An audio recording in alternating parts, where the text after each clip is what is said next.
Hi, this is Mr. Moyet, and I'm going to be teaching the scientific method using the Interwrite tablet and this webcam. And just to kind of give you an idea how simple this is, I went ahead and I brought up the browser and I Googled scientific method. And if you'll notice, there's a bunch of different scientific methods here on the internet.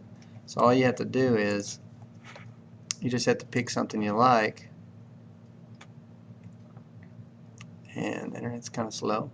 You just pick something you like, you bring it up. So let's find something real quick. So this one. So I click on that, bring it up to a full-size image. And now if you hold down the control key and you can work your wheel on your mouse, you can zoom in and out. And then you just come over to the Interwrite tablet and pick the pen on the side. And that brings over a little mask, and now we can actually write on this. So the scientific process or scientific method.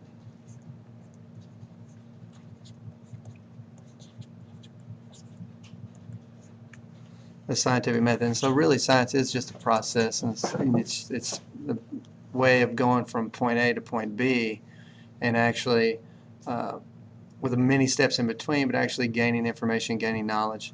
And so the first step in scientific method is obviously we have to be observing the world around us in order to make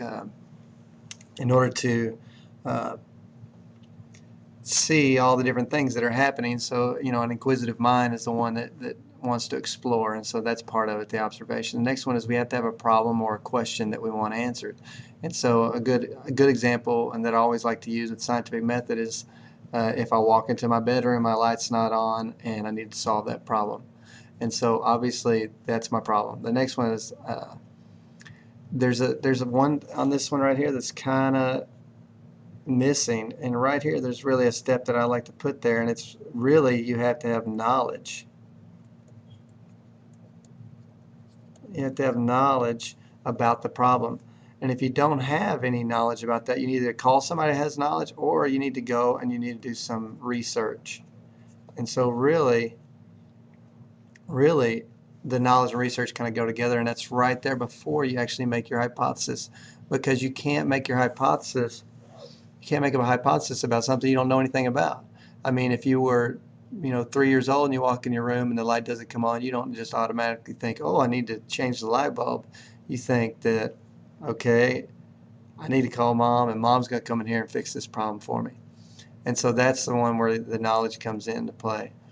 The next one, hypothesis, that's going to be an educated guess, or really the way we always like to state those is it's an if-then statement. If I do something, then this will happen.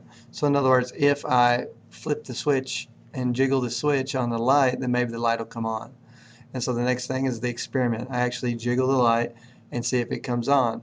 And then another step right here that they kind of leave out is you have to actually analyze your data.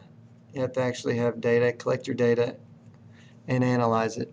In science, we use graphs and tables and all kinds of other ways to view our data, but we have to actually collect that data.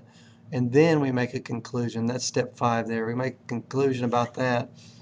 And so if I'm back to my room with the light out, I'm going to make a conclusion. Did the light come on? Did it go off? And what does that mean? If the light came on, obviously my problem's solved. If the light stayed off, obviously I have a new problem or something different. And so really that at that part, either right here down at the conclusion or communicate, you have to go back up to the top somewhere. And really what you want to go back up to is your knowledge. Your knowledge is going to lead you to new questions. And so that new hypothesis right here, and that's your knowledge. If you don't have enough knowledge to know that you need to change the light bulb next, then you need to call somebody or get on the internet or find some other kind of media and figure out what the problem is. And so that's really what scientific method is. It's just a process that keeps recycling until finally we're satisfied with our conclusion. Okay? Thanks.